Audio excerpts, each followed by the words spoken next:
नमस्कार। Story with नीति में आप सबका स्वागत है। कहानी के इस भाग में मैं लेकर आई हूं मुंशी प्रेमचंद जी की कहानियां। तो आइए सुनते हैं आज की पहली कहानी, जिसका नाम है अलगे ओछा।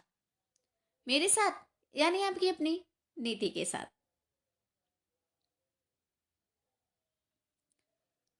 भोला महतो ने पहली स्त्री के मर जाने के बाद दूसरी शादी की तो उसके लड़के रघु के लिए बुरे दिन आ गए। रघु की उम्र उस समय केवल 10 वर्ष की थी। चैन से गांव में गुल्ली डंडा खेलता फिरता था। मां के आते ही चक्की में जुटना पड़ा। पन्ना रूपवती स्त्री थी और रूप और गर्व में चोली दामन का नाता है। वह अपने हाथों से कोई काम नहीं करती। गोबर रघु निकालता, बैलों को सानी रघु देता, रघु ही जूठे बर्तन मांजता। भोला की आंखें कुछ ऐसी फिरी कि उसे रघु में सब बुराइयां ही बुराइयां नजर आती।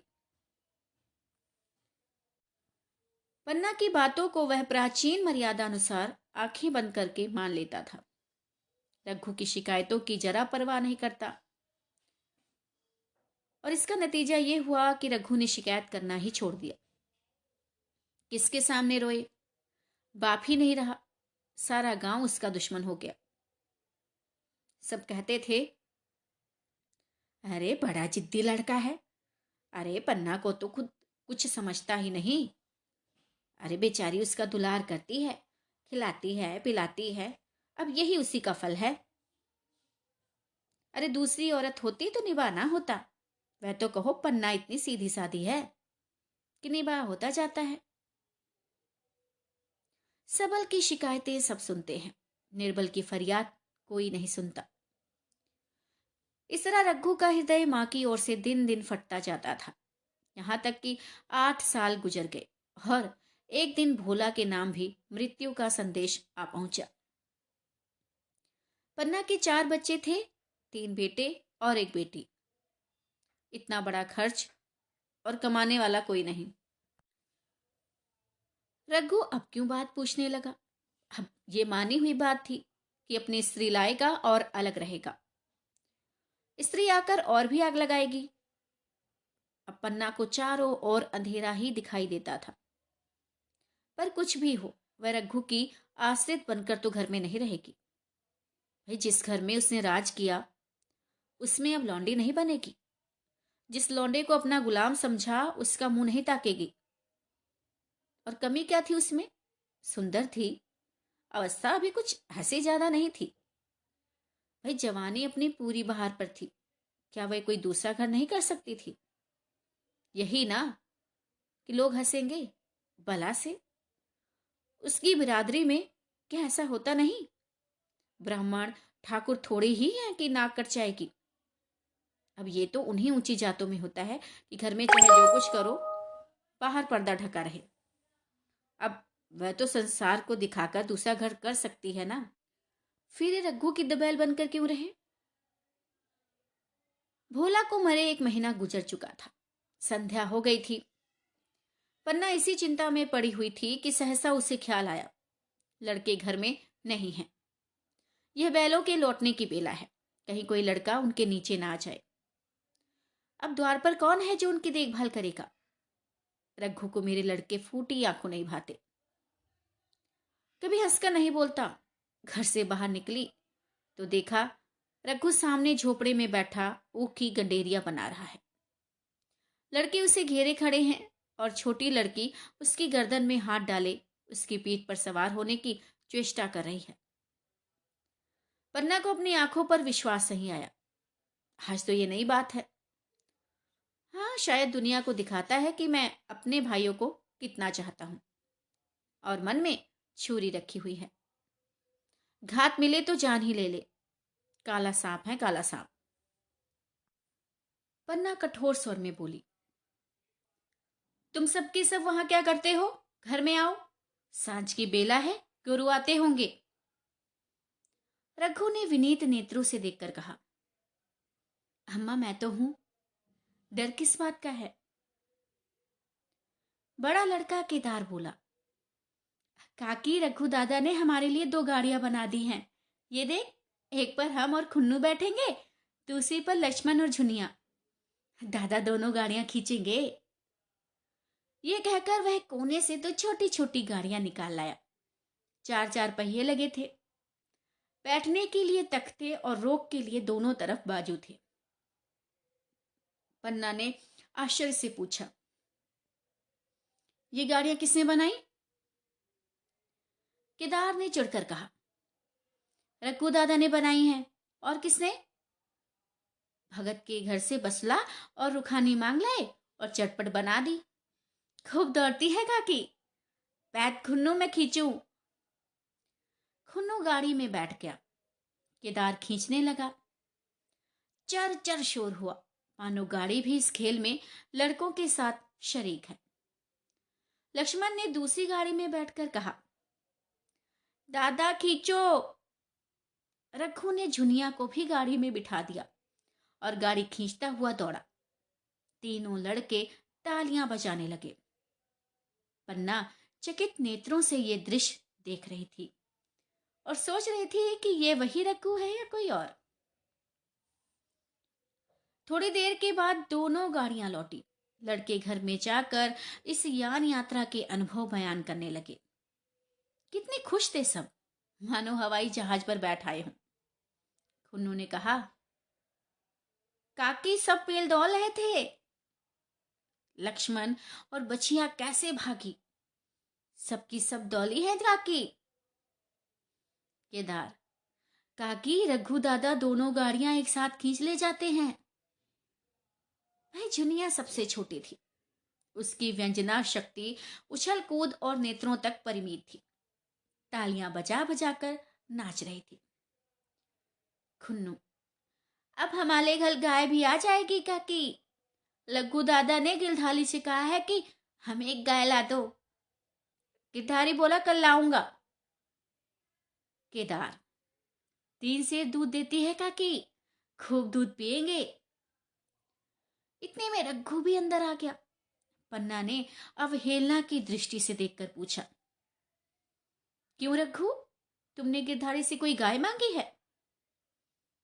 रघु ने क्षमा प्रार्थना के भाव से कहा, हाँ मांगी है, कल लाएगा। पन्ना, रुपए किसके घर से आएंगे, ये भी सोचा है? रघु, सब सोच लिया है काकी। मेरी ये मुहर नहीं है, इसके 25 रुपए मिल रहे हैं। 5 रुपए बछिया के मुझा दे दूंगा, बस गाय अपनी हो जाएगी। पन्ना सन्नाटे में आ गई। अब उसका अविश्वासी मन भी रघु के प्रेम और सज्जनता को अस्वीकार नहीं कर सका। बोली, अरे मुहर क्यों बेच देते हो? गाय की अभी कौन जल्दी है, हाथ में पैसे हो जाए तो ले लेना। सोना सोना गला अच्छा नहीं लगेगा। क्या इतने दिनों गाय नहीं रही तो क्या लड़के नहीं जिए?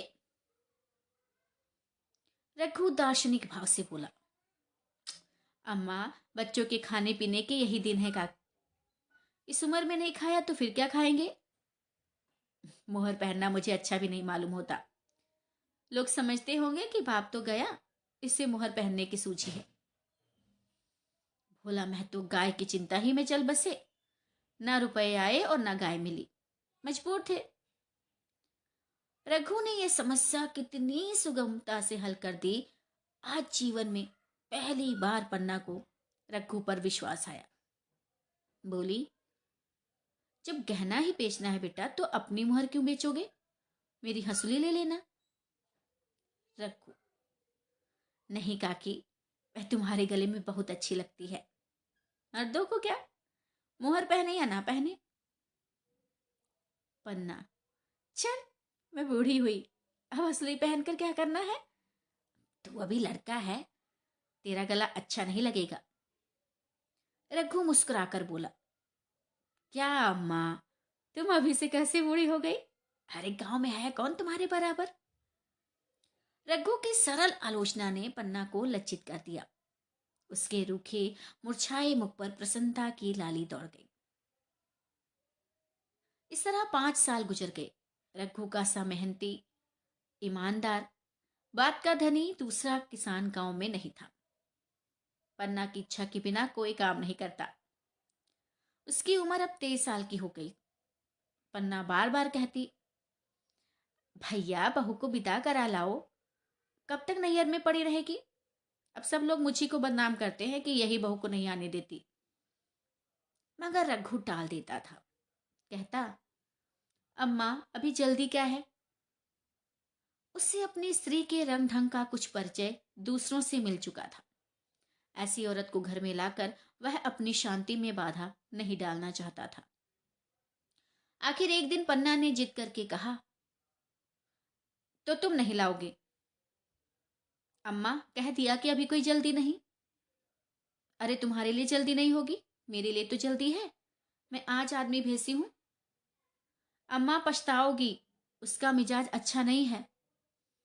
तुम्हारी भला से जब मैं उससे बोलूंगी नहीं तो क्या वह हवा से लड़ेगी। अब रोटियां तो बना लेगी ना। मुझसे भीतर बाहर का सारा काम नहीं होता। मैं आज ही बुला लेती हूँ। ठीक है अम्मा, बुलाना चाहती हो तो बुला लो, मगर फिर ये ना कहना कि ये मेहरिया को ठीक नहीं करता, उसका गुलाम हो गया। नहीं कहूंगी रे, जाकर 2 साड़ी और मिठाई ले आ। तीसरे दिन मुलिया मायके से आ गई। दरवाजे पर नगाड़े बजे, शहनाइयों की मधुर ध्वनि आकाश में गूंजने लगी। मुंह दिखावे की रस्म अदा हुई। वह इस मरुभूमि में निर्मल जलधारा थी। गेहुआ रंग था, बड़ी बड़ी नोकीली पलकें, कपोलों पर हल्की सुर्खी, आंखों में प्रबल आकर्षण। रघु से देखते ही मंत्रमुग्ध हो गया। प्रातःकाल पानी का घड़ा लेकर चलती, तब उसका गेहुआ रंग प्रभात की सुनहरी किरणों से कुंदन हो जाता, मानो उषा अपनी सारी सुगंध, सारा विकास और उन्माद लिए मुस्कुराते ही चली जाती हो। मुलिया मायके से ही झली भुनी आई थी। सोचती थी, मेरा शौहर छाती फाड़कर काम करे और पन्ना रानी बनी बैठी रहे। अरे उसके लड़के रईसजादे बने घूमे। मुलिया से यह बर्दाश्त नहीं होगा। वह किसी की गुलामी नहीं करेगी। अपने लड़के तो अपने ही होते नहीं, भाई किसके होते हैं। जब तक पर नहीं आ निकलते हैं, रघु को घेरे हुए हैं, और जे हुए जरा सयाने हुए पर झाड़ कर निकल जाएंगे, बात भी नहीं पूछेंगे। एक दिन उसने रघु से कह ही दिया, सुनो जी, तुम्हें इस तरह गुलामी करनी हो तो करो, मुझसे नहीं होगी। रघु, अच्छा तो फिर क्या करूं, तू ही बता। लड़के तो अभी घर का काम करने लायक भी नहीं है। मुलिया, अच्छा लड़के रावत के हैं, कुछ तुम्हारे नहीं हैं। यही पन्ना है जो तुम्हें दाने दाने को तरसाती थी। सब जानती हूं मैं लौंडी बनकर नहीं रहूंगी। रुपए पैसे का मुझे हिसाब नहीं मिलता। ना जाने तुम क्या लाते हो और वह क्या करती हैं। तुम समझते हो रुपए घर में ही हैं, मगर देख लेना तुम्हें जो एक फूटी कौड़ी भी मिले। रखू, अहो, रुपए पैसे तेरे हाथ में देने लगूं तो दुनिया क्या कहेगी, ये तो सोच जरा। मुलिया, देखो जी, दुनिया जो चाहे कहे, दुनिया के हाथों बिकी नहीं हूं। देख लेना, भाड़ लीप कर हाथ काला ही रहेगा, और फिर तुम अपने भाइयों के लिए मरो, मैं क्यों मरूं। रघु ने कुछ जवाब नहीं दिया। उसे जिस बात का भय था वह इतनी जल्दी सिर पर आ पड़ेगी, उसने सोचा नहीं था। अब अगर उसने बहुत तत्थो थम्भो किया तो साल 6 महीने और काम चलेगा, बस। आगे ये ढोंगा चलता नजर नहीं आता। बकरे की माँ कब तक खैर मनाएगी। मन ही मन में सोचने लगा। एक दिन पन्ना ने महुए का सुखावन डाला। बरसात शुरू हो गई थी। बखार में अनाज गीला हो रहा था। मुलिया से बोली, बहू जरा देखती रहना, मैं तालाब से नहाऊं। मुलिया ने लापरवाही से कहा, मुझे नींद आ रही है, तुम बैठकर देखो। एक दिन नहीं नहाओगी तो क्या होगा। पन्ना ने साड़ी उतार कर रख दी, नहाने नहीं गई। मुलिया का वार खाली गया। कई दिन के बाद एक शाम को पन्ना धान रोक कर लौटी। अंधेरा हो गया था। दिन भर की भूखी थी। आशा थी कि बहू ने रोटी बना रखी होगी, मगर देखा तो यहां चूल्हा ठंडा पड़ा हुआ था और बच्चे मारे भूख के तड़प रहे थे। मुलिया से आहिस्ता से पूछा, आज अभी चूल्हा नहीं जला? केदार ने कहा, अम्मा आज दोपहर को भी चूल्हा नहीं जला काकी, भाभी ने कुछ नहीं बनाया। पन्ना, तो तुम लोगों ने क्या खाया? केदार, कुछ नहीं, रात की रोटियां थी, खुन्नू और लक्ष्मण ने खाई, मैंने सत्तू खा लिया। पन्ना, और बहू? केदार, वह पड़ी सो रही है, कुछ नहीं खाया। पन्ना ने उसी वक्त चूल्हा जलाया और खाना बनाने बैठ गई। आटा गूंथती थी और रोती थी कि क्या नसीब है, दिन भर खेत में जली, घर आई तो चूल्हे के सामने जलना पड़ा। केदार का 14वां साल था। भाभी के रंग ढंग देखकर सारी स्थिति समझ रहा था। बोला, अम्मा, भाभी अब तुम्हारे साथ रहना नहीं चाहती। पन्ना ने चौंक कर पूछा, क्या? कुछ कहती थी क्या? नहीं कहती कुछ नहीं थी, मगर है उसके मन में यही बात। फिर तुम क्यों उसे नहीं छोड़ देती? जैसे चाहे रहे, हमारा भी भगवान है। पन्ना ने दांतों से जीभ दबाकर कहा, चुप रह, मेरे सामने ऐसी बात भूलकर भी नहीं कहना। रघु तुम्हारा भाई नहीं, तुम्हारा बाप है। मुलिया से कभी बोलोगे तो समझ लेना जहर खा लूंगी। एक दिन दशहरे का त्योहार आया। इस गांव से कोस भर एक पूर्वे में मेला लगता था। गांव के सब लड़के मेला देखने चले। पन्ना भी लड़कों के साथ चलने को तैयार हुई, मगर पैसे कहां से आए? कुंजी तो मुलिया के पास थी। रघु ने आकर मुलिया से कहा, लड़के मेले जा रहे हैं, सबको 2-2 पैसे दे दो। मुलिया ने त्योरियां चढ़ाकर कहा, पैसे घर में नहीं है। रघु, अच्छा, अभी तो तेलहन बिका था, क्या इतनी जल्दी रुपए उठ गए? मुलिया, हाँ उठ गए। रघु, कहाँ उठ गए, जरा सुनो। आज त्योहार के दिन लड़के मेला देखने नहीं जाएंगे। मुलिया, अपनी काकी से कहो पैसे निकालें, गाड़ कर क्या करेंगी? मुलिया ने जैसे ही पैसे निकालने चली, तैसे ही उसने उसका हाथ पकड़ लिया और बोली। रघु जैसे ही खूंटी पर से कुंजी लेकर पैसे निकालने चला, तैसे ही मुलिया ने उसका हाथ पकड़ लिया और बोली, अजी सुनो, कुंजी मुझे दे दो, नहीं तो ठीक नहीं होगा। देखो जी, कुंजी मुझे दे दो, नहीं तो ठीक नहीं होगा। खाने पहनने को भी चाहिए, कागज किताब को भी चाहिए, और उस पर मेला देखने को भी चाहिए। हमारी कमाई इसलिए नहीं है कि दूसरे खाएं और मुझे पताव दें। पन्ना ने रघु से कहा, भैया, पैसे क्या होंगे, लड़के मेला देखने नहीं जाएंगे। रघु ने झिड़क कर कहा, क्यों नहीं देखने जाएंगे? सारा गांव जा रहा है, हमारे ही लड़के क्यों नहीं जाएंगे? और ये कहकर रघु ने अपना हाथ छुड़ा लिया और पैसे निकालकर लड़कों को दे दिए। मगर जब कुंजी मुलिया को देने लगा, तब उसने उसे आंगन में फेंक दिया और मुंह लपेट कर लेट गई। लड़के मेला देखने नहीं गए और इसके बाद 2 दिन गुजर गए। मुलिया ने कुछ नहीं खाया और पन्ना भी भूखी रही। रघु कभी इसे मनाता तो कभी उसे मनाता, कभी ये ना उठती तो कभी वह ना उठती। आखिर रघु ने हैरान होकर मुलिया से पूछा, अरे कुछ मुंह से तो कह, चाहती क्या है? मुलिया ने धरती को संबोधित करके कहा, मैं कुछ नहीं चाहती, मुझे मेरे घर पहुंचा दो। रघु, अच्छा उठ, बना खाना, पहुंचा दूंगा। मुलिया ने रघु की ओर आंखें उठाई। रघु उसकी सूरत देखकर डर गया। वह माधुर्य, वह महकता, वह लावण्य गायब हो गया था। दांत निकल आए थे, आंखें फट गई थी और नथुने फड़क रहे थे। अंगारे की सी लाल आंखों से देखकर बोली, अच्छा, तो काकी ने सलाह दी है, ये मंत्र उन्होंने पढ़ाया है।